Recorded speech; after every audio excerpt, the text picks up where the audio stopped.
Dans la musique de Maître Pierre, nous allons parler du travail des chanteurs avec Valérie Gabaye, qui est soprano, et Philippe Jarouski, qui n'est ni ténor ni basse. Mais dans quelle catégorie peut-on classer sa voix? En fait, dans une troisième catégorie qui est le contre-ténor.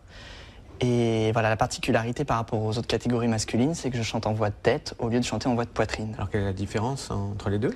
La voix de poitrine sont principalement on utilise principalement les résonateurs de poitrine. Donc ça fait, par exemple, ah.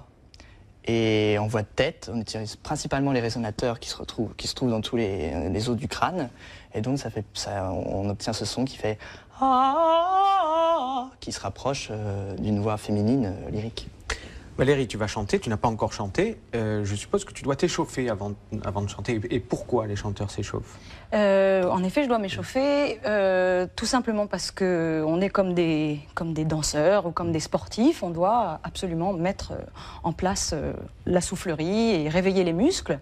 Et on fait donc des exercices sur l'étendue de la tessiture, en montant et en descendant, et des exercices en général chromatiques pour réveiller la voix et ne pas risquer un forçage vocal. Tu peux nous faire un rapide exemple d'exercice?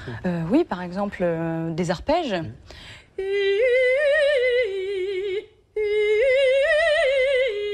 Et on essaye de monter comme ça jusqu'en haut et on redescend, et quand on se sent bien, on est prêt à chanter. Très bien, alors vous avez des voix qu'on qualifie tous les deux de voix lyriques, vous chantez de la musique classique. Et qu'est-ce qui différencie vos voix des voix de chanteurs de variété par exemple?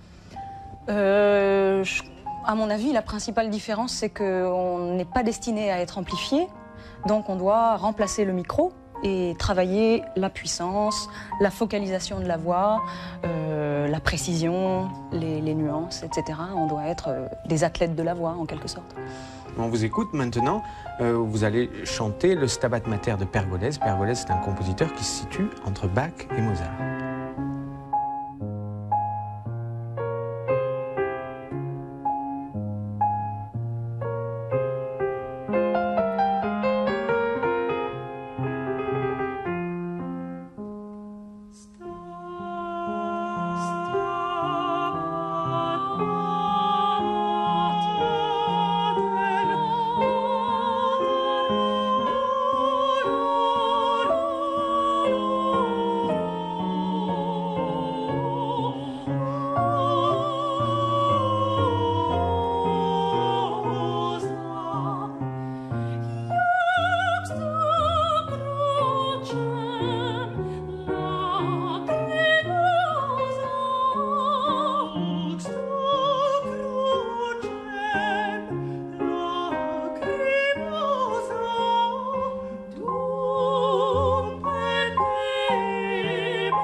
La musique, ça s'apprend.